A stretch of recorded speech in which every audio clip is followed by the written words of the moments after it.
este cuarto día de Conversatorios de Arquitectura 2020. Evento realizado por Construcciones Planificadas, la W Radio y con el respaldo de Grupo Aval. Es un gran privilegio tener el día de hoy al colombiano Manuel Sánchez, radicado hace muchos años en Estados Unidos. Manuel es arquitecto diseñador urbano con más de 30 años de experiencia en grandes proyectos de planificación de terrenos a escala urbana, tanto a nivel nacional como internacional. En su experiencia se incluye diseño y planificación de proyectos de desarrollo urbano a gran escala, nuevas comunidades, distritos de uso mixto, planes de campus, frentes de agua y proyectos de regeneración urbana, particularmente en Estados Unidos, América Latina, Asia y África, trabajando en una colaboración interdisciplinaria entre economía, planificación, paisaje, arquitectura e ingeniería. Manuel es actualmente Principal Director de Diseño y Planeación de la multinacional AECOM, radicada en Miami. Buenos días a un amigo de Construcciones Planificadas. Buenos días, Manuel. ¿Cómo va todo? Buenos días, Mauricio. ¿Cómo estás? Muchas gracias por esta fabulosa invitación. Agradezco a usted, a Construcciones Planificadas, por esta gran idea de tener este conversatorio. Para mí es un honor poderme dirigir a muchas personas a través de este medio y compartir algo de mi experiencia y de nuestra empresa AECOM. Yo quiero hoy contarles un poquito de qué se trata mi empresa, quiénes somos. AECOM es una empresa global que trabaja por todo el mundo. Somos una empresa de las número 1 en todos los rankings de muchas de las disciplinas, una de las empresas más admiradas del mundo, con un alcance global. Tenemos trabajamos en 150 países, más de 400 oficinas alrededor del mundo. Somos en 87, casi 90,000 empleados y con un revenue para el año pasado de $20 billones. ¿Qué hacemos? Hacemos todas las fases de un proyecto de planificación, diseño, ingeniería, consultorías, todos los servicios de construcción, todo el servicio desde la primera raya de un edificio hasta la decomisión de edificios. ¿Cuáles son nuestros key markets? Nuestros mercados son en especial edificaciones, edificios para gobierno, energía, agua, transporte y el medio ambiente, muy importante para la empresa. Dentro de estas edificaciones trabajamos en ciudades, en edificios comerciales y residenciales, muchas cuestiones de educación y muchos edificios para el gobierno, hospitales, toda la parte de la salud, la parte industrial, hoteles y hospitalidad. Y hay una gran división de construcción y diseño de escenarios deportivos. Por otro lado, tenemos las divisiones de petróleo, gas y químicos, la parte de poder, de energía y el aspecto del agua. ¿Cuáles son nuestros valores? Nuestros valores sobre todo es la seguridad, siempre pensando y ética. La ética es una cosa muy importante. La colaboración. Nosotros trabajamos en pequeños grupos en estos grandes proyectos para crear soluciones innovativas.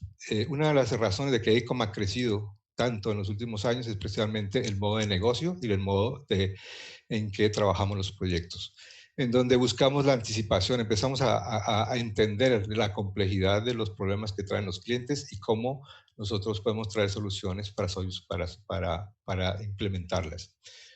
Nos inspiramos, buscamos inspiración y celebramos las ideas de la gente. Trabajamos en grupo realmente para crear legados a las comunidades que tocamos. Y al mismo tiempo soñamos para transformar. Es una forma de que no usamos los estándares de la industria, sino soñamos para buscar las mejores soluciones y así realizarlas. ¿Qué nos mueve a nosotros? Simplemente, o lo que buscamos es hacer un mundo mejor. Esa es la gran idea de AECOM. Si nosotros vemos qué pasa en el mundo, este siglo XXI es el siglo urbano. Más de media de la población total del mundo, 50%, vive en las ciudades. Si nosotros vamos a 1800, solo el 2% de las personas vivían en las ciudades. Para 1950, la población mundial vivía o se había movido a las ciudades el 30%. Para 2050 se espera que el 66% de la población mundial se encuentre en las ciudades. ¿Esto qué quiere decir? Son 3.900 millones de personas que se van a mover a las ciudades. Esto demanda miles de cosas en el mundo entero de esta reurbanización del mundo. Por ejemplo, para un ejemplo, China en los últimos 10 años ha movido más o menos 100 millones de personas a las zonas urbanas, que es una cosa impresionante. Y el incremento de esta urbanización anual en el mundo son 60 millones. Esos son números impresionantes. Pero otra cuestión que está sucediendo es que el 40% de toda la población mundial vive en las áreas costeras. Muchas de las ciudades están en las costeras. Y cuando tenemos el problema del calentamiento global y el levantamiento de los niveles de las aguas marinas, vamos a tener muchos problemas de inundaciones. En América Latina, el 80% de nuestras poblaciones vive en las ciudades. En América Latina tenemos más de casi 200 ciudades de más de 200.000 habitantes. Y en Colombia, el 76% de la gente vive en las ciudades y tenemos más de 32 ciudades de más de 200.000 habitantes. ¿Qué pasa? Lo que está pasando en las ciudades, porque ahora estamos en otra dimensión de que las ciudades empiezan a competir. Hay un cambio global en donde las ciudades compiten para atraer gente de inversión. Quieren superar la ineficiencia de operación de su infraestructura, que en muchas partes es antigua o vieja. Y también buscan ya celebrar la ecología y la cultura. Ya tenemos otra visión de qué es la ecología y qué es la preservación ambiental. También, como en lo que está pasando ahora, vivimos en una época de incertidumbre. Pero también estas épocas y esto, por ejemplo, esto que estamos haciendo hoy es algo nuevo, es algo de que el mundo está conectado. Estamos en un momento en que el mundo es pequeño. Tú puedes estar en cualquier parte del mundo en 24 horas. Nos conectamos instantáneamente como en este momento. ¿Y esto qué nos trae? Es la era de la creatividad, de la invención, de la tecnología, conocimiento y todas estas posibilidades que tiene. Entonces, ¿qué pasa? El poder de cambiar está en nuestras manos y nosotros siempre debemos saber cómo construir la resiliencia a nuestras ciudades, cómo superar todas estas cosas. Y este es el tema que quiero hablar hoy. Sabemos que hay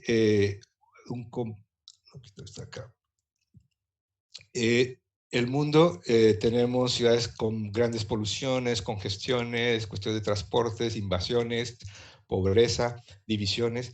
Esto es una gran complejidad, pero también es una gran oportunidad de realmente desarrollar soluciones óptimas para un futuro sustentable, donde la naturaleza sea parte de nuestra vida, donde el transporte se facilite a todos los habitantes de los centros, se concentren donde hay la habitación, la educación, la recreación, etcétera, y crear este tipo de cosas.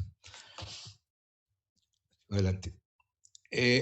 Quiero hablar entonces sobre cuál debe ser la visión a largo plazo, cómo las ciudades pueden crear centros de atracción, como decir Bilbao con el Guggenheim y estos que hicieron un reconocimiento mundial y atrajo muchas cosas, cómo hemos desarrollado nuevas formas de trabajo y cómo se deben hacer, qué acciones inmediatas tienen que tomar las ciudades y sobre todo cómo buscar las soluciones integrales. Voy a hablar de estos temas en diferentes proyectos.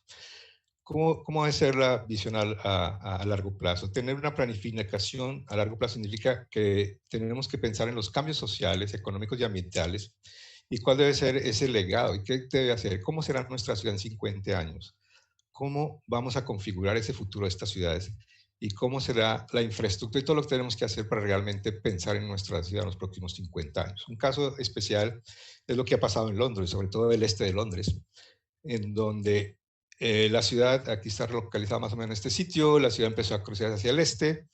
En los años 80 se desarrolló la isla de los perros, donde está el Greenwich Meridian, el meridiano de Greenwich, donde se hace, está aquí en este sitio. Estos eran las grandes donde se hacía el comercio, donde estaban el China Commerce. Y esto era una zona que cuando se fueron todas estas industrias y todas estas cuestiones marítimas, se desarrolló el plan de Canary Wharf, que es el nuevo gran centro financiero, que fue en este lugar. Luego se empezó a planear toda la parte del Lee Valley, o del valle del río Lee, en el este. este valle era un valle plano, importante, con gran acceso al agua. El agua en el norte es el que suple, este río suple todas las necesidades de agua de Londres, pero este sitio se abandonó, sus industrias se fueron, aquí se localizaban las industrias nocivas, las industrias ruidosas, las industrias y por eso se desplazaron, porque la tierra era barata en este sitio.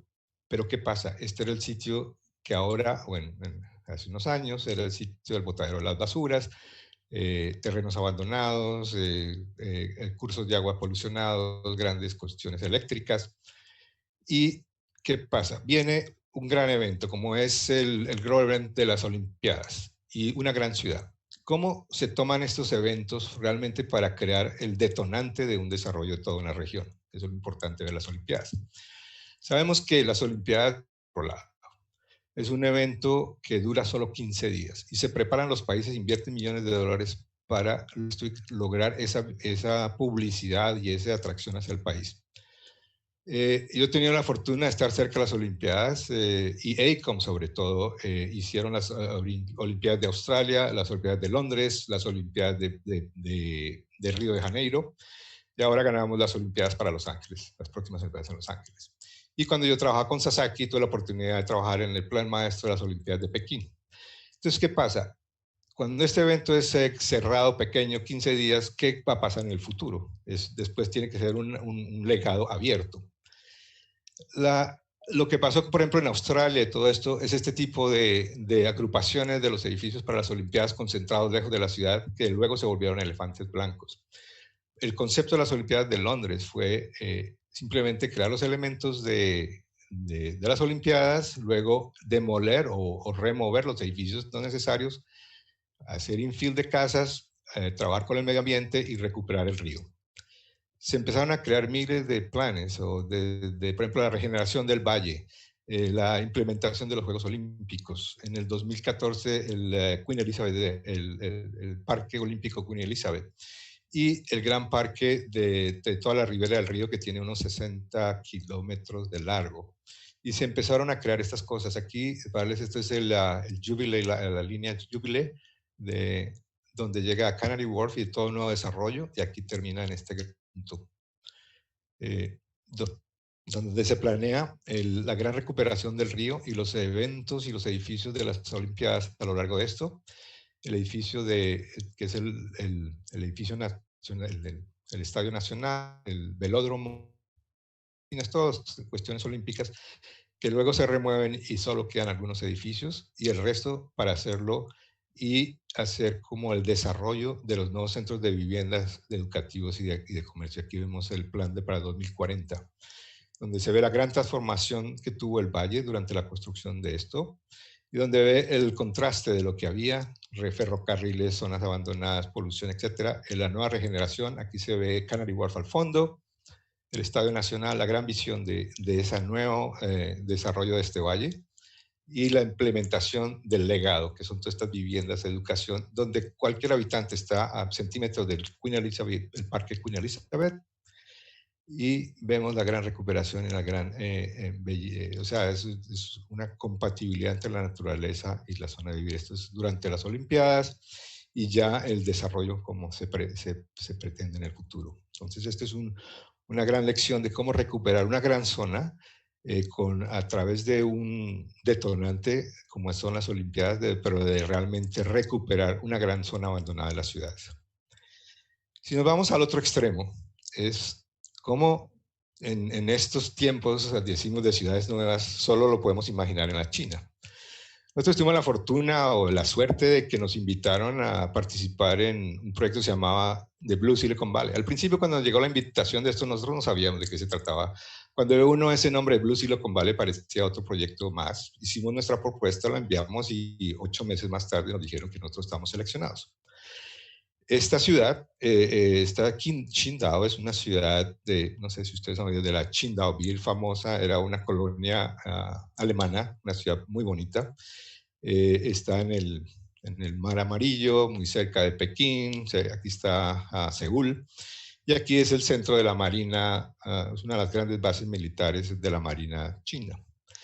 En el 2000, más o menos este Qingdao, en el 2009 designó este sitio llamó el Blue Silicon Valley y dijo que una ciudad tenía que ser puesta acá y tenía que estar inaugurada en el 2020. Para eso llamó a una gran convención sobre la economía azul, trajo expertos de todo el mundo, pusieron la primera piedra y se lanzó a la ciudad. ¿Cuál era la idea de esta ciudad? Decía que la cuna de Quindao es un sueño azul, donde el océano muestra millones de infinitas posibilidades de desarrollo, donde podrían proporcionar el centro y el lugar de residencia de la ciencia y la tecnología y el desarrollo de los recursos marítimos a nivel mundial.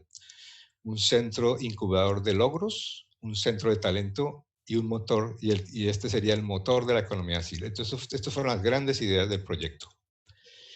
Designaron un terreno muy grande en el norte de la ciudad, la construcción de un aeropuerto nuevo, como casi todas las ciudades chinas ahora tienen aeropuertos impresionantes, una conexión férrea o de subway hasta la ciudad, y la ciudad la designaron en 5 distritos.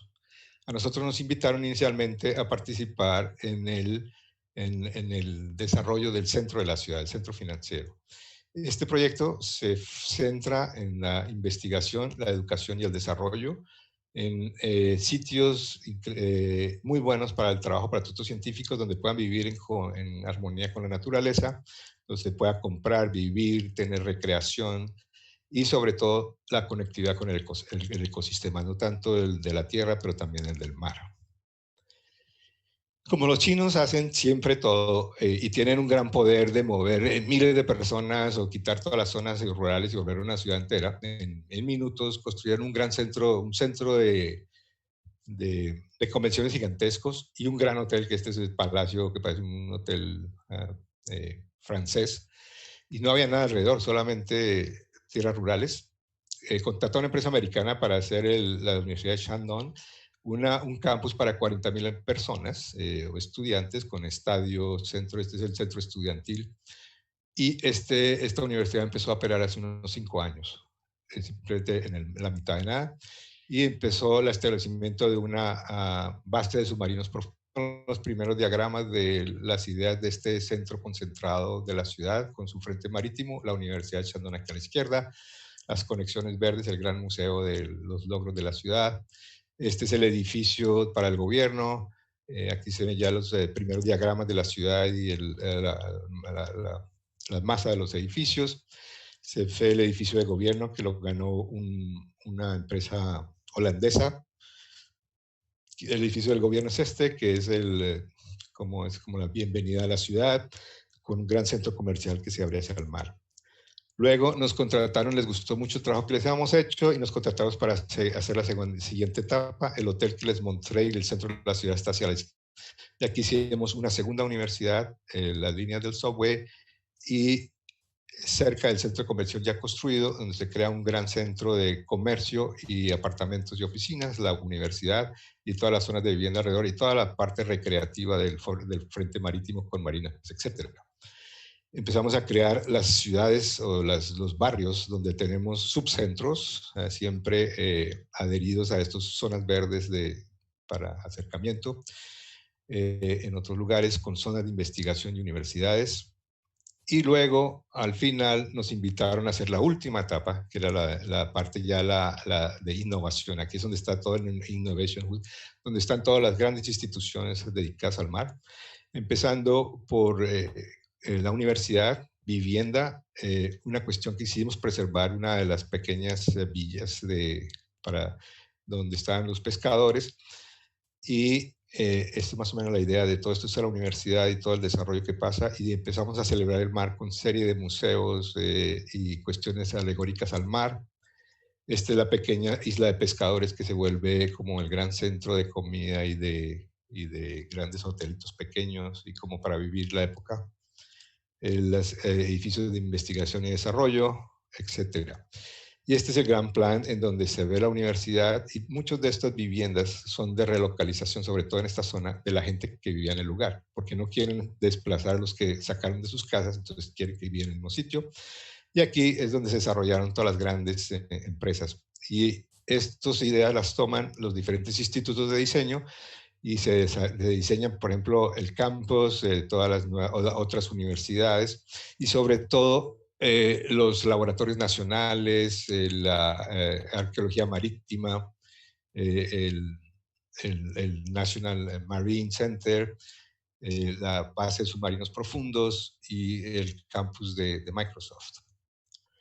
Aquí están las maquetas que tenían las maquetas gigantescas. Este es el centro, este es los laboratorios nacionales. Estas son las maquetas del centro de la ciudad. Estaban los proyectos que hicimos. Y esto es la vista desde el hotel, donde la ciudad va a quedar, el centro de la ciudad. Aquí está la universidad, la base de submarinos profundo aquí. Y detrás de estas montañas está toda la centro de innovación. La construcción empezó hace unos 10 años y empiezan a mover realmente montañas para conseguir materiales. Este es el centro de convenciones, la construcción del hotel de enfrente. Perdón. Se quita esta cosa. Y el principio de la construcción del edificio del gobierno, en los primeros edificios del centro de la ciudad, todo el sistema de transporte. Este es el campus de Microsoft, al lado de lo que era la zona de pescadores, la construcción de los laboratorios nacionales, centros investigativos y todo el parque marítimo. Aquí vemos rápidamente lo que empezó a pasar con el desarrollo. También diseñamos el parque que tiene las defensas del mar y tiene la gran celebración de los piers que salen al mar. Aquí vemos la construcción de estas cosas. ¿Qué pasa? Todo esto es para crear una ciudad muy rápida, para dejar un legado y crear toda la base de la economía azul de China en el futuro. Entonces es una ciudad que tiene una idea, un logro, un objetivo y está ya en operaciones. Una cosa que solamente se puede ver en China. Pero vamos a ver cómo otras ciudades, que ya son, por ejemplo, antiguas, quieren energizar, como en el caso de Bilbao, como un edificio, un centro, una torre, puede empezar a atraer y crear emociones en la gente y sobre todo desarrollar el sentido de pertenencia hacia las ciudades. Es el caso de la regeneración del Pier Head de Poole, que es un patrimonio marítimo de la humanidad, en donde se ven esos 3 edificios famosos y lindos, que son el Royal River Building, el primero, el segundo es el de Cunard, del edificio de Cunard, de la empresa naviera, súper importante, que fue una de las más grandes en el mundo. Y en este edificio se desarrollaron, por ejemplo, ahí se diseñó el Queen Mary, el Queen Elizabeth en este edificio, y este es el edificio del puerto. Estos edificios se construyeron más o menos en 1910 y este es el edificio más alto de Inglaterra por muchos años y fue uno de los primeros edificios hechos en concreto, que es una belleza y cuando uno entra al puerto ve estos edificios son impresionantes. Aquí vemos el gran desarrollo porque Liverpool, por su localización, era el centro de comercio hacia América. Se desarrollaron grandes puertos y aquí están los edificios, más o menos en 1900 se desarrollaron. Luego toda esta industria decayó y todo se fue al abandono. Entonces aquí vemos los 3 edificios, los piers caídos y terrenos abandonados. Entonces viene la gran idea de cómo volver a reconstruir esto y cómo darle otra visión a estos edificios, reusos, y cómo recrear los canales que existían en algún momento y empezar a hacer una conexión entre esto y la actividad marítima y esto. Entonces se creó este gran proyecto de crear estos canales con una plaza central y con una interpretación moderna del nuevo museo de Liverpool y edificios de uso mixto y de vivienda para animar el sitio. Empezó la gran excavación de iluminar estos canales de agua y realmente crear una gran plaza y empezar a cerrar los edificios y casarlos con el lenguaje de nuestro siglo, que es este. Una iluminación interesante. Aquí está la gran estatua, creo que bueno, no me acuerdo bien si es uno de los... me acuerdo. Bueno, pero simplemente era una cosa triste, con todo caído. Y ahora es otra dimensión de lo que tiene, que ha traído mucha gente. Toda la cuestión turística del recorrido marítimo, de la recreación de la vida, de la celebración de la estatua con la gran zona verde, y realmente crea un nuevo elemento interesante en la ciudad, en donde se celebran festivales, conciertos y atrae más de 200, 300 mil personas al año. Entonces, esto es, por ejemplo, volver a la historia, reinterpretarla y reusarla para hacer una cosa interesante en la ciudad. Luego, tenemos que hablar de unas formas de trabajo. Cuando tenemos un proyecto de una ciudad, generalmente tenemos que pensar no solo en la ciudad o los límites de nuestro terreno, sino tenemos que mirar más allá, por sus fuentes de agua, sus distritos aledaños, etcétera. Y cómo para planificar algo hay que pensar en nuevas formas de trabajo. Tengo un ejemplo interesante que es en Colombia, y eso para mí fue un orgullo trabajar en este proyecto. La primera vez que pues uno de los primeros proyectos que hicimos con EICOM en Colombia es la contribución para el POT de Santa Marta. Trabajamos con Geografía Urbana, una empresa increíble en Colombia, en donde con un nuevo sistema que nosotros tenemos que se llama el Sistema Integrado de Sostenibilidad, donde podemos empezar a medir qué significa un plan maestro, qué significa un plan de una ciudad, cómo se puede cuantificar y medir y darle una calificación. Cuando nosotros vemos los POS de Colombia, que es un modelo muy interesante de planear el futuro de las ciudades muchas veces estos planes son muy difíciles de entender. Uno ve un plano y parece como una ensalada de frutas. Uno no entiende si ese plano sirve, si no sirve. Generalmente los POS son más descripciones jurídicas que otra cosa. Entonces, de un pod al otro se copia todo, pero no se entiende. O sea, tenemos un objetivo, pero muchas veces no se entiende. Entonces, nosotros tenemos todo un sistema de cómo hacer indicadores para evaluar las condiciones existentes, donde se hace todo un análisis exhaustivo de cada capa de la ciudad y donde lo podemos medir. Entonces empezamos a ver cómo está la infraestructura en la ciudad, cómo está la parte social, la parte económica, la ambiental. Entonces podemos saber que el plan que tenía Santa Marta tiene este score, que está hecho a través de diferentes layers, de diferentes capas, y tiene una proyección de lo que se quiere hacer en la ciudad. Se hacen diferentes ideas y se juzgan, y los gobernantes o los que toman las decisiones pueden ver estas gráficas que son muy sencillas y pueden ver qué está haciendo cada uno en cuanto a la parte de habitabilidad. ¿Y qué quiere decir este índice? Este quiere decir, por ejemplo, qué tan cerca estoy de mi trabajo, qué tan cerca estoy de los colegios, de la educación, etcétera. Y esto crea un índice que califica, y de esa manera se deben localizar los centros urbanos, los corredores de transporte, etcétera. Se estudian las alternativas y se empieza a estudiar sobre todo en nuestros países la vulnerabilidad que tenemos en nuestros bordes, donde la gente hace invasiones. Entonces, ¿cómo debemos rehacer nuestros bordes de ciudad para hacerlo bien? Empezamos a ver la parte verde y la parte ecológica y cómo podemos empezar a hacer esas conexiones, sobre todo los cursos de agua y de las cuestiones que hace al mar. Hacemos todo un diagrama de cómo se debe funcionar y proteger nuestros cursos de agua. Y empezamos a ver la implementación de grandes corredores de transporte, como es el ferrocarril del aeropuerto, el Transmilenio de Santa Marta, y los grandes desarrollos de nuevas viviendas y cosas de estas, ¿no? Y se crea el gran plan, se casa con los planes que tiene la ciudad, y realmente se hace la proyección de crecimiento, etcétera. Se hace el scorecard de lo que decidieron en Santa Marta, digamos, por la parte social, muy importante, la parte ambiental, lo económico y la infraestructura.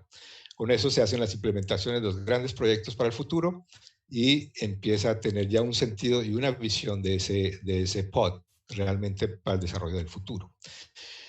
Y este es como el resultado de esa visión para Santa Marta, ¿no? De ahí pasamos a ¿qué debemos hacer? La acción inmediata.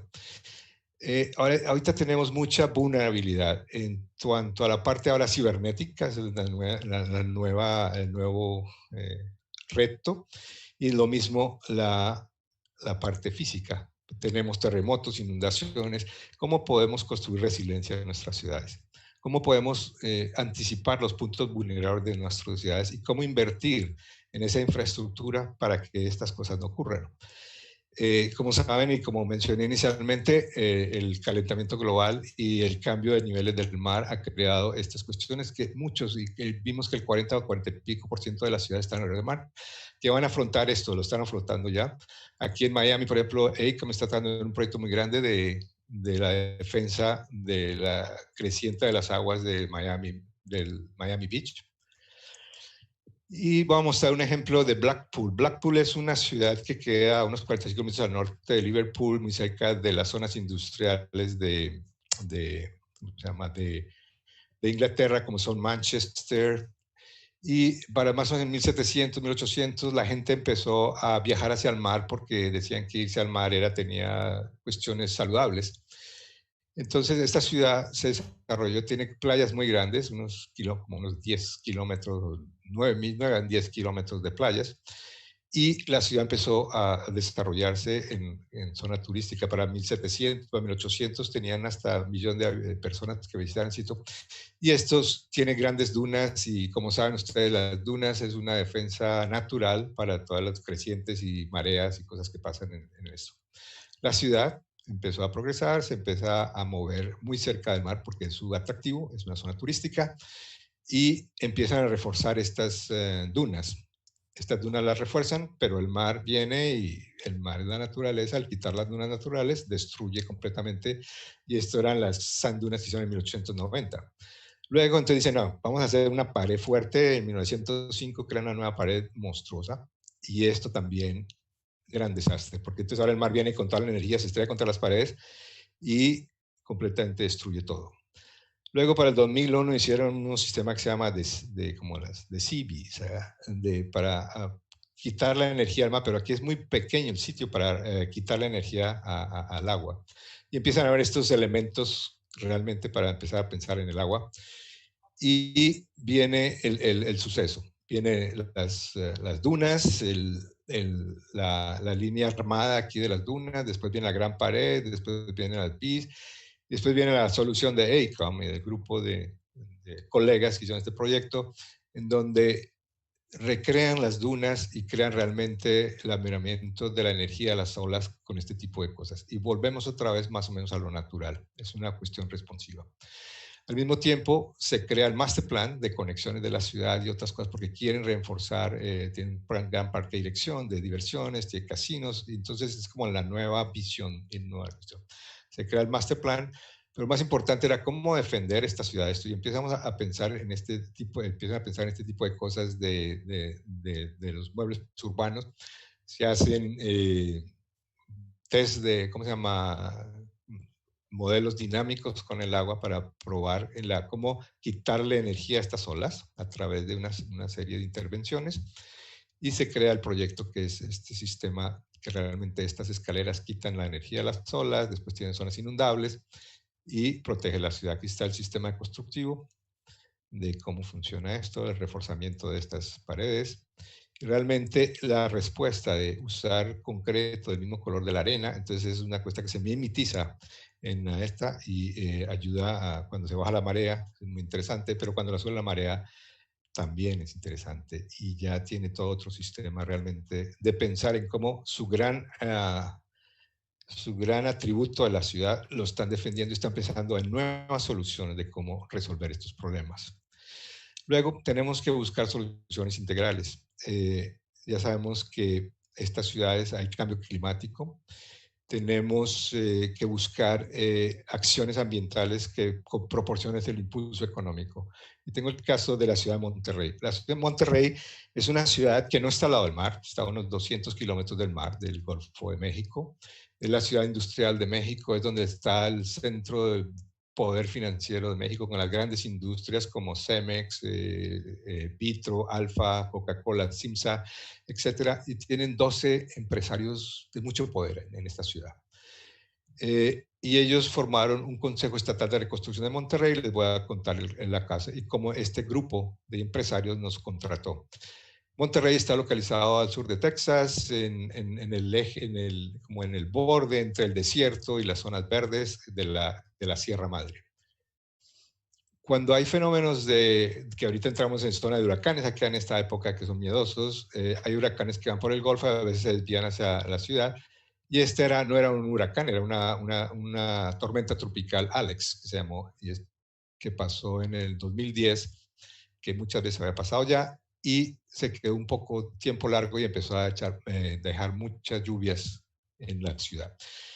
La ciudad está construida a largo. Este es el famoso Cerro de la Silla y este es la Sierra Madre, que es una serie de cadenas montañosas impresionantes, unos geosequenales increíbles, donde el agua cae y se viene por este curso de agua y después se mete por la ciudad y hace tremenda destrucción. Aquí vemos las montañas impresionantes, en donde una ciudad de desierto, mucha gente, su gente se olvida de toda el agua que cuando cae, riega, se va por los cursos naturales.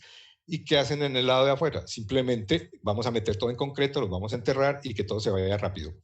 Esa es como la idea. No absorbemos todo el agua que cae en nuestras ciudades. Queremos pavimentar todo y no. Y la nueva tendencia mundial es levantar y destapar todos estos ríos. Nosotros hicimos en Bogotá eso con el río que va por la Avenida Jiménez y muchos otros cursos de aguas que los hemos canalizado y los hemos puesto a velocidad. Estas son las montañas impresionantes de un tamaño que contienen millones de aguas. Estos fenómenos han pasado por mucho tiempo y la ciudad se ha destruido miles de veces. Y este es lo que pasó con Alex. Vino el huracán, empieza a llover, se viene esa agua por todas partes. La gente que construyó sobre cursos de aguas o caídas naturales se le vuelve a una cascada natural su casa. Las calles explotan, se sale la infraestructura y gran desastre, una gran catástrofe. El sistema vial está a lo largo del río, las grandes autopistas de la ciudad están a lo largo del río, se destruyeron completamente. Los carros fueron con sifones. Este es el curso del río, casi se cae todo. Y era un río que habían hecho muchos usos, tenían campos de fútbol, zonas comerciales, se había llenado todo esto. Cuando tú tienes un desastre, tienes una gran oportunidad. Una cosa que se puede hacer es simplemente hacemos todo, le ponemos pinturita y rehacemos las cosas y seguimos igual, sin pensar más allá. Este consejo dijo, nosotros no podemos permitir que nuestra ciudad se destruya cada vez que viene un huracán. Entonces dijeron, vamos a tomar las riendas porque vamos a proteger nuestra ciudad y decidieron contratarnos y pagar mucho de la reconstrucción de esta ciudad. Entonces nosotros nos contrataron para hacer una gran visión de cómo hacerlo y de cómo supervisar el gobierno de lo que estaban haciendo para reconstruir la ciudad. Entonces, ¿qué pasa? Para una visión a futuro, ustedes tienen que tener un líder. Hay que ser estratégico, audaz, invertir en la visión, manejar el riesgo y manejar de una manera diferente y empezar con eso. Esto crea como decir, el mensaje genético de la idea, que va a durar mucho tiempo para hacerlo, pero hay que hacerlo de alguna forma, hay que tener eso. Y esto, agarrar este concepto y moverlo hacia el futuro. Estos son los primeros diagramas, estos son mis dibujos encima de la Google Earth, viendo la posibilidad de cómo empezar a pensar en esto. Los ingenieros de agua de AECOM, increíble lo que hicieron de empezar a estudiar el problema.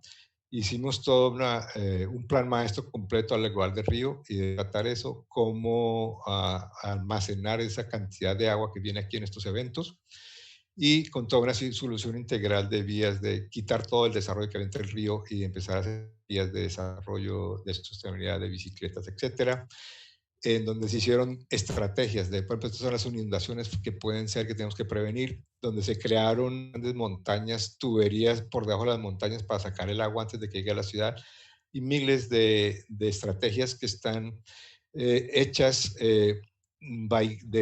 por categoría, por implementación en tiempo de años y por las estrategias que son MAC, ciudad de corredor. Lo otro que pasó interesante es de que este grupo es un grupo conformado por los grandes industriales, las universidades y representantes del gobierno, que tienen jurisdicción sobre los proyectos que va a hacer la ciudad sin tener que ver con los tiempos políticos, que eso es lo que mata a las ciudades. Cuando viene el PRI, tiene una idea y viene un gobernador del PAN y entonces él destruye todo lo que hizo el otro, entonces se pasa la mitad del sexenio o de su grupo destruyendo los proyectos del otro y al final creando unos nuevos. Entonces, estos tienen un tiempo diferente a lo del gobierno.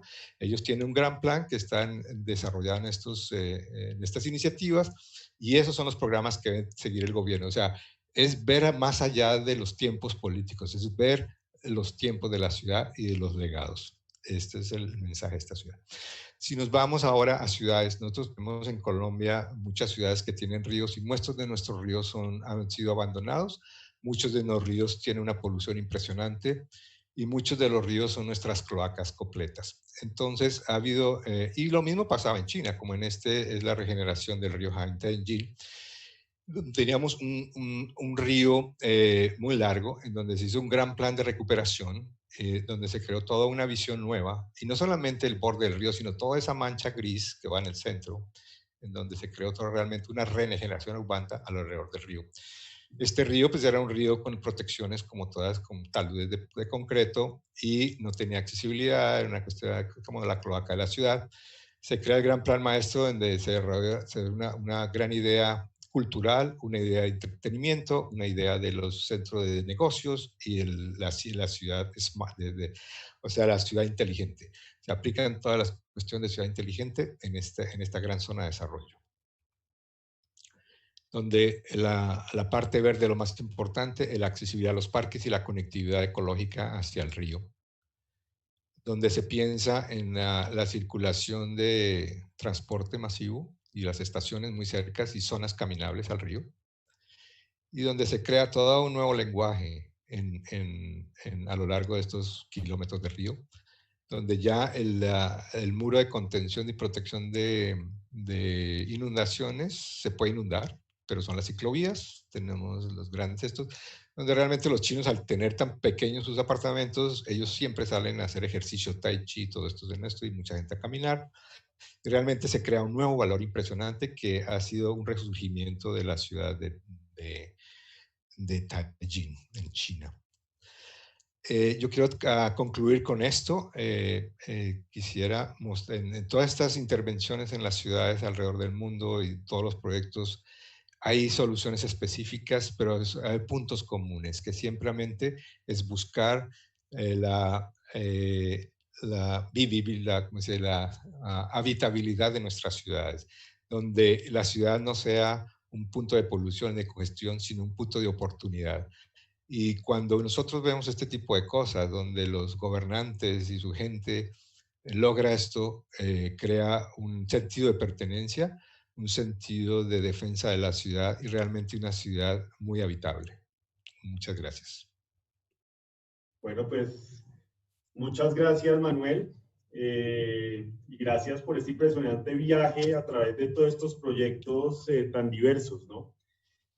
Personalmente me siento muy orgulloso de ver cómo ciudades colombianas como Santa Marta está tomando modelos como el modelo que ustedes tienen del SSIM para poder proyectar los planes de ordenamiento territorial. O sea, eso realmente me deja muy contento, digamos, que esté saliendo, digamos, todos estos planes de ordenamiento territorial salgan por estudios, digamos, por temas de tecnología que analizan temas de distancia, todos los problemas, digamos, de la ciudad. Son sistemas, como mostrabas, que no solo se quedan en analizar la problemática de algunos sitios, sino que toda esa conexión de la ciudad es la que se analiza, ¿no? Desde los temas primordiales que es el transporte, la capacidad, digamos, de la gente de poderse desplazar, que es uno de los problemas, digamos, que tenemos en las ciudades colombianas, digamos, mucho más pronunciado. Entonces comenzamos pues una sesión de preguntas.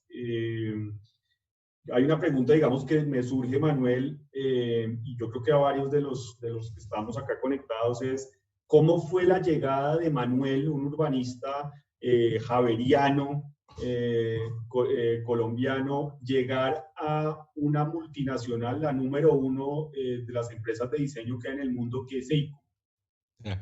Pues muchas gracias. Sí, es una historia interesante porque yo me gradué de la Javeriana y luego tenía un amigo, Mauricio Gómez, también trabajé con Iván Borges, otro compañero, y por circunstancias decidimos ir a hacer maestrías. Mauricio se fue a Illinois, yo me fui a Texas.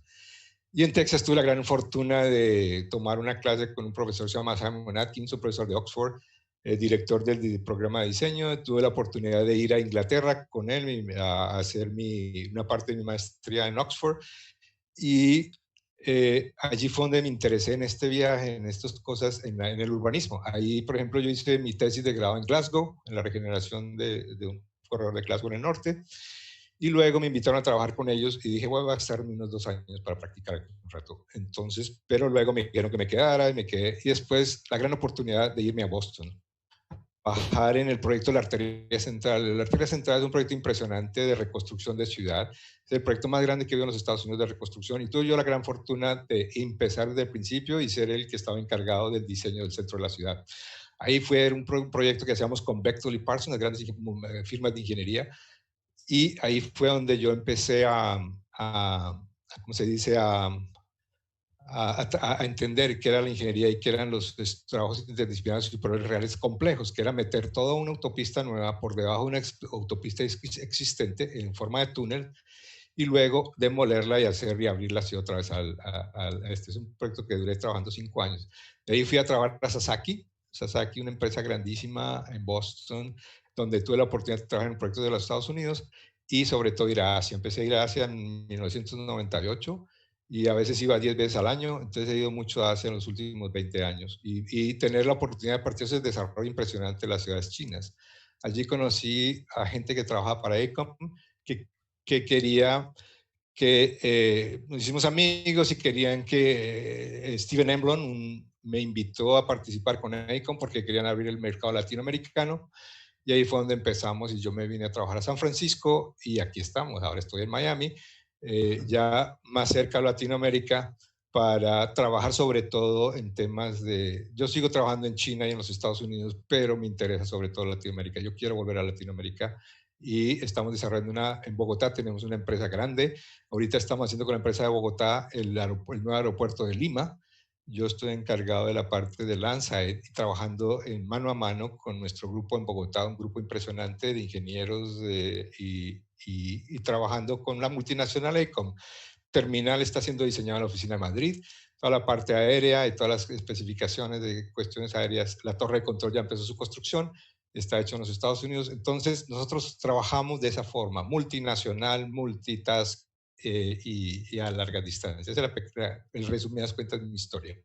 Eso Manuel, me une a una pregunta que tengo, que es en este tiempo de pandemia, y ustedes, que es una empresa que tiene oficinas en todas partes del mundo, ¿cómo ha sido la experiencia de ustedes de trabajar home office, de estar trabajando cada uno en sus casas y hacer que los proyectos avancen? Porque, digamos, tengo entendido que tú viajas 10 veces al año fácilmente a China a hacer supervisiones de los proyectos.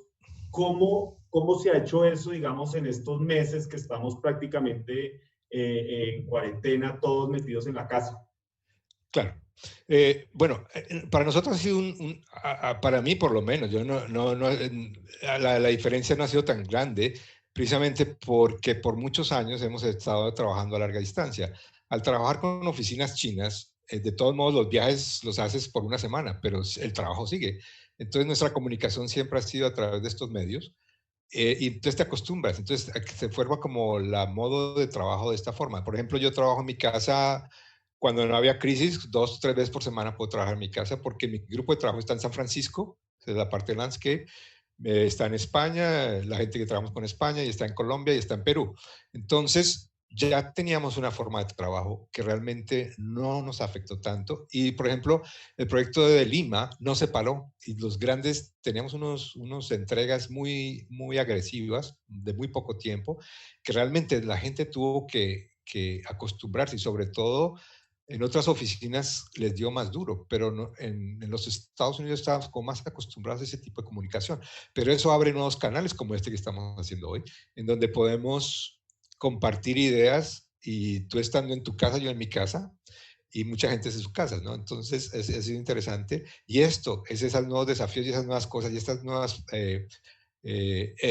como impactos que realmente hacen que la gente cambie y hay otro concepto del trabajo y realmente tenemos que seguir adelante e invertir en la forma de continuar, ¿no? Claro. Entonces, ¿Cuál es la responsabilidad de las oficinas de urbanismo dentro de la sociedad? O sea, oficinas como AECOM, oficinas que trabajan en ciudades, en armar en ciudades nuevas. cuál es la responsabilidad, digamos, de estas oficinas ante la sociedad? Bueno, esto es un trabajo en conjunto, ¿no? Esto es realmente, el cliente es el que tiene el poder de hacer el cambio. Nosotros somos sus asesores, nosotros somos los que traemos nuestros expertos y podemos andar los grupos realmente y empezar a trabajar en conjunto para realmente crear esa visión que queremos dejar a la ciudad.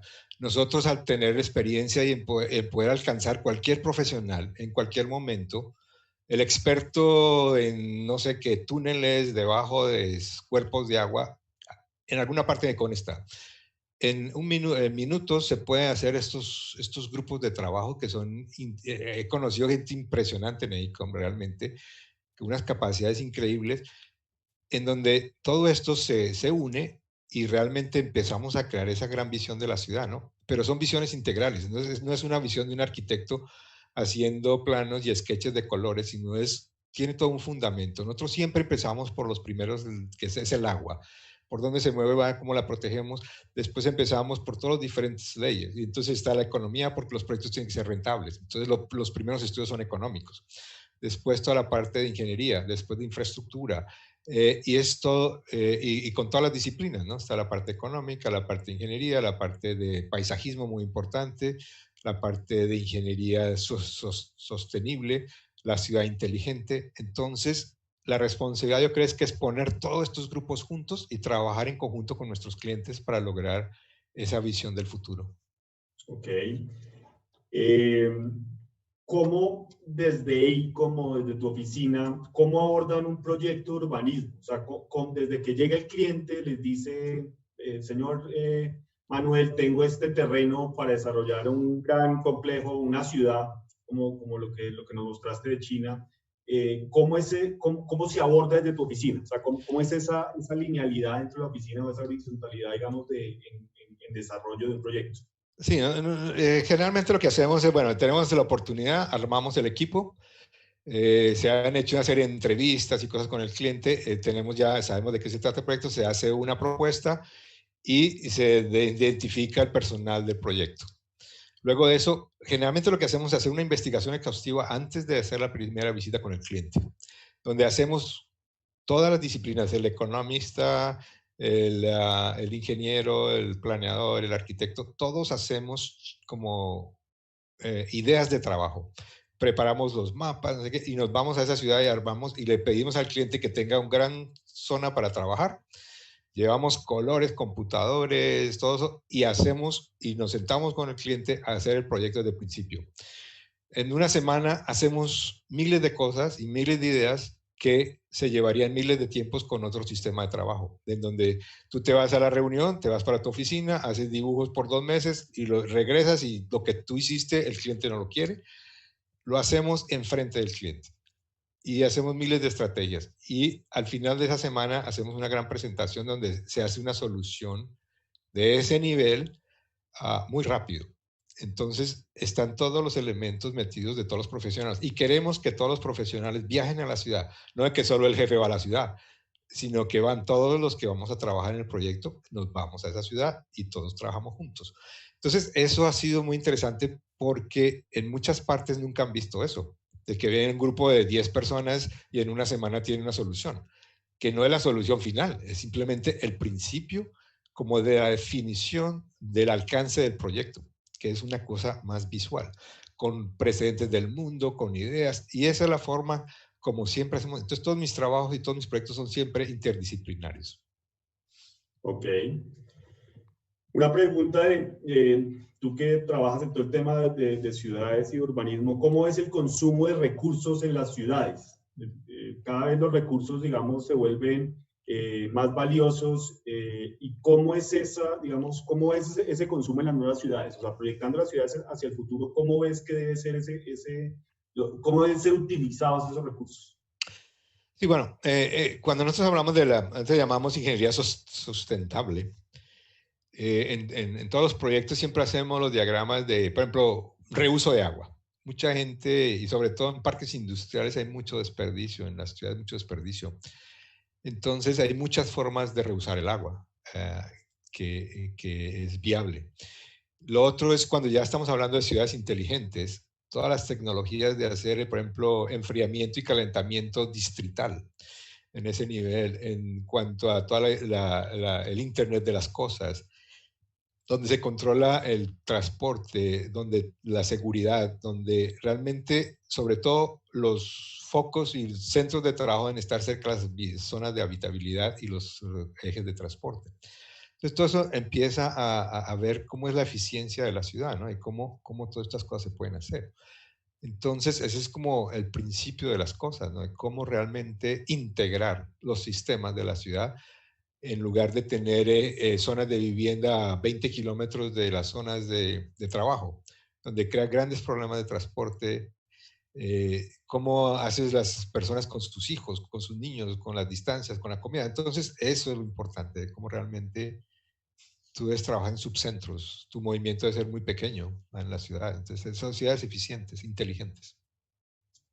Claro, la inteligencia está en la distancia y en el manejo de los tiempos de desplazamiento. Totalmente de Así es. acuerdo. Una pregunta que nos mandan, Manuel, ¿cómo podemos hacer grandes transformaciones en ciudades como las colombianas, donde hay pocos recursos económicos? ¿En qué tipo de intervenciones se debiera priorizar?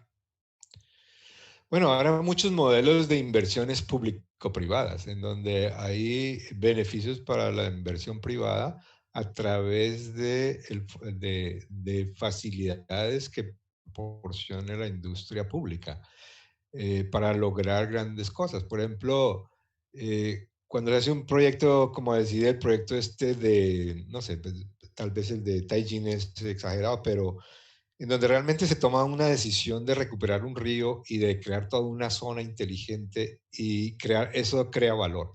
Al crear valor en la infraestructura de ese río que se ve en la foto, los beneficiados son los desarrolladores que están al lado, ¿no? Si nosotros dejamos ese río como una cloaca y como una cosa inalcanzable, pues nadie quiere poner sus oficinas en ese sitio.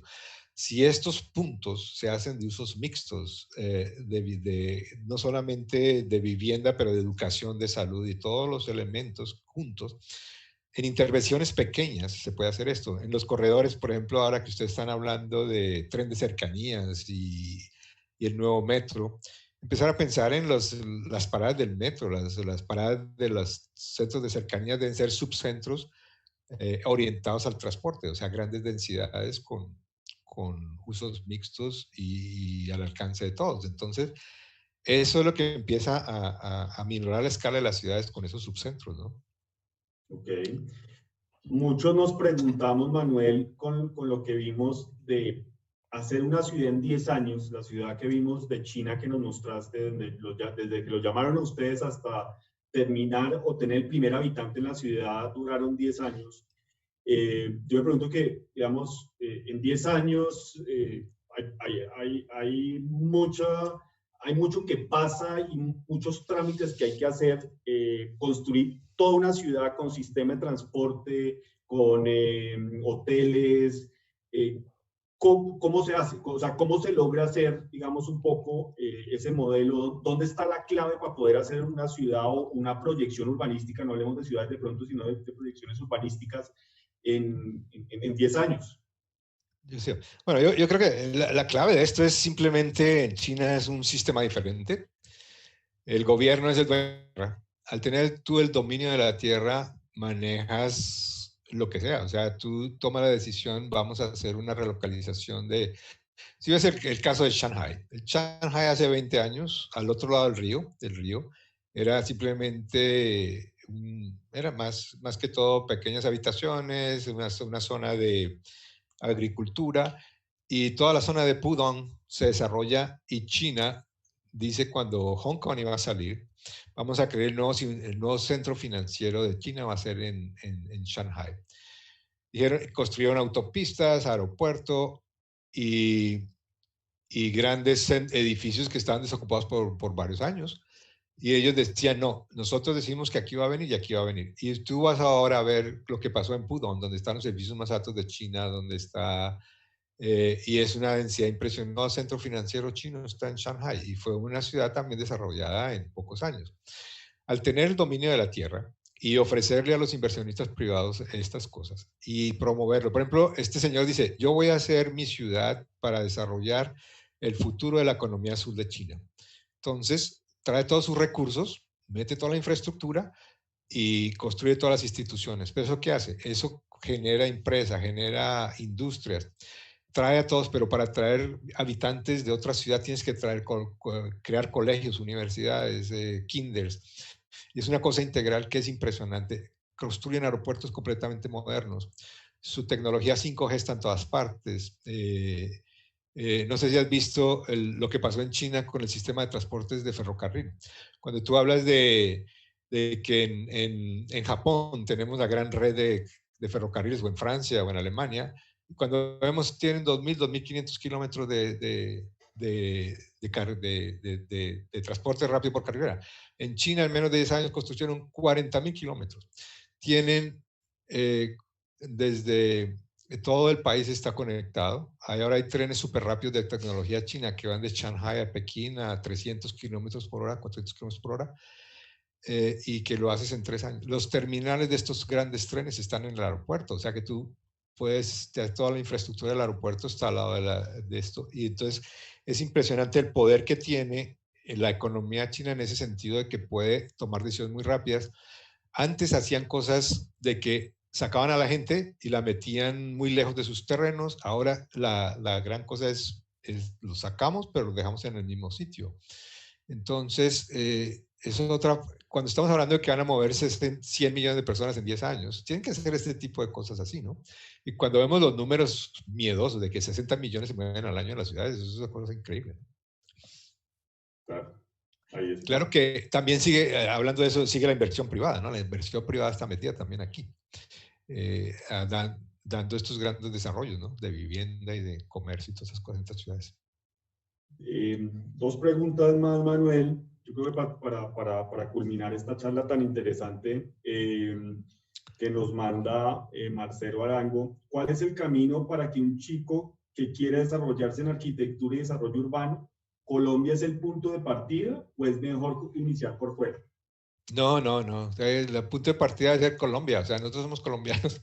Y si tú ves, yo nunca me imaginé que, por ejemplo, yo iba a ir a Vietnam en mi vida. Yo cuando estaba en el colegio y veía que la guerra del Vietnam y que qué miedo, que no sé qué.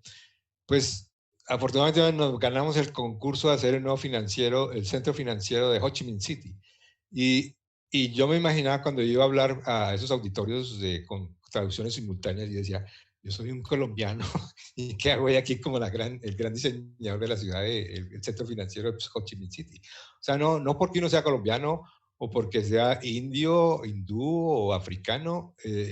Por ejemplo, por ejemplo, yo en Sasaki, porque como están las grandes universidades en Boston, de Harvard, MIT, es una mezcla. Por ejemplo, en Sasaki había gente de 30, 40 países diferentes, donde simplemente vienen a contribuir con las ideas. Y lo importante es tu curiosidad, viajar, conocer. Y no importa dónde empieces, lo importante es tu proyección y cómo puedes ir a estudiar por fuera. Pero, por ejemplo, en mi caso, yo quiero volver a trabajar en Latinoamérica, quiero trabajar en Colombia, quiero contribuir con mi país. Entonces, el punto de partida es la educación nuestra es muy buena. Yo tengo historias muy chistosas de cuando yo fui a esta ciudad a estudiar, pero que en otra ocasión las puedo contar de mis experiencias cuando empecé allá. Porque yo pensaba que todos los americanos eran astronautas y nuestra educación no era buena. Cuando llegué allá me di cuenta que nosotros eran mucho mejor que muchas personas, ¿no? Entonces, no es de porque yo empiece en Colombia voy a ser malo, ¿no? La pregunta que nos hace Javier Pineda, ¿Bogotá sería susceptible de un proyecto similar a lo que se mostró del proyecto de Tianjin en China sobre el río Bogotá? O sea, rescatando y convirtiendo en un eje de desarrollo urbano al occidente de la ciudad. Uy, eso sería increíble porque desafortunadamente el río Bogotá ha sido abusado por siglos, en donde ninguna comunidad a lo largo de esa ribera ha hecho nada por, simplemente es nuestro sifón natural, o sea, ahí botamos todo. Y eso es lo que ha hecho que este río realmente polucione todas las aguas arriba del río Magdalena, es una tragedia, ¿no? Entonces, claro que ahí, yo he oído mucho que la ribera del río, algo que yo sabía que el alcalde Peñalosa estaba tratando de hacer, y nosotros tenemos un proyecto muy interesante que se hizo en Kuala Lumpur, que se llama el Río de la Vida, que es algo parecido en donde se ha recuperado. Es una experiencia muy interesante de lo que se hizo allí, ¿no? Entonces, claro que el río Bogotá tiene esa gran, pero tenemos que estudiar todo el curso, tenemos que estudiar todas las afluentes y todas las personas y todas las poblaciones, fábricas que botan todo este río, ¿no? Primero tienes que empezar a limpiar ese sistema, ¿no? En donde había iniciativas muy grandes en Bogotá del acueducto para tener estas plantas que hizo Degermont para la limpieza del río Bogotá, que realmente yo creo que todavía no las han terminado ese gran programa de limpieza, ¿no? Pero esa limpieza tiene que empezar desde atrás. Y claro que Bogotá tendría un gran corredor ecológico de recreación y si ese río se puede redesarrollar, imagínate, podría ser una cosa increíble porque tenemos kilómetros y kilómetros de río donde puedes crear una gran atracción, ¿no? Claro. El querer es poder, como dicen, ¿no? Eso es verdad. Bueno, una última pregunta ya para terminar, Manuel. ¿Cuál sería tu recomendación para poder ser exitoso trabajando en una de las oficinas más grandes del mundo e importantes de diseño? Yo creo que lo más importante es tener la iniciativa, ser curioso, investigar, hablar, lo que no sepa. Por ejemplo, mi teoría siempre ha sido de que los integrantes del grupo de trabajo, no importa quién sea, si la idea del principiante es la mejor, esa es la que lo vamos a hacer, no es la idea del jefe. Es un trabajo en grupo, es un trabajo en colaboración, es un trabajo interdisciplinario. Entonces yo creo que debemos dejar los egos al lado y tratar de hacer el mejor proyecto siempre. Y yo siempre, eh, mi filosofía siempre ha sido siempre hacer lo mejor, tratar y explorar, ¿no? Es ser curioso, buscar, preguntar. No, ahora cualquier persona está a 5 minutos con una llamada, con un email, con un WhatsApp y preguntar, ¿no? Y uno se puede conectar, todo el mundo quiere compartir ideas. Entonces yo creo que ese es el éxito, es de relacionarse, de hablar, de compartir y de soñar. Bueno, pues Manuel, de nuevo muchas gracias. Muchas gracias por tus consejos. Muchas gracias por compartir con nosotros estos proyectos y tu tiempo, que sabemos que tienes muchos proyectos andando y es muy valioso el tiempo que le dedicaste, digamos, a Arquitectur. Nos sentimos, digamos, muy orgullosos de tener un representante de Colombia haciendo proyectos por todo el mundo y que nos representa también. Esperamos que se puedan hacer más proyectos en Colombia. Como lo Claro. dije anteriormente, nos enorgullece también tenerte, saber que estás dentro de un proyecto en Santa Marta, digamos, que fue el desarrollo del plan de ordenamiento territorial, y ojalá pudieras estar en otros planes de ordenamiento de ciudades de Colombia. Los mejores deseos para ti y para todo tu equipo de ICOM. Y yo también quiero agradecer esta gran oportunidad de compartir estas ideas con ustedes y agradecerte por la invitación. Y yo tengo muy buenos recuerdos trabajando con tu empresa en el proyecto que hicimos del CAN. Fue una experiencia impresionante trabajando con ustedes. Y yo creo que sí, tenemos que buscar más oportunidades de cómo colaborar, no solo contigo, sino con muchas empresas en Colombia y en Latinoamérica, ¿no?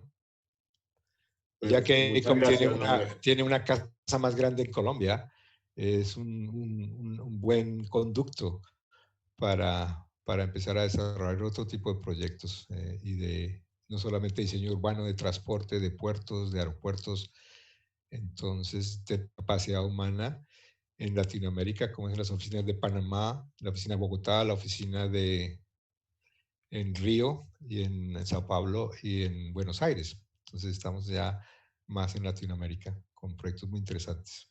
Ok, pues muchas gracias.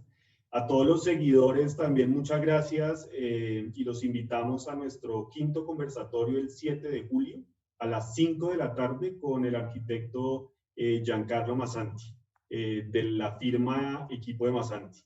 Les recordamos que todos los conversatorios están en la página de Facebook Live de la W Radio, Los 4 conversatorios que hemos tenido están colgados en la página, los pueden ver en cualquier momento. Si se perdieron, no pudieron estar en el live, pues lo pueden ver pregrabado en la página de la W.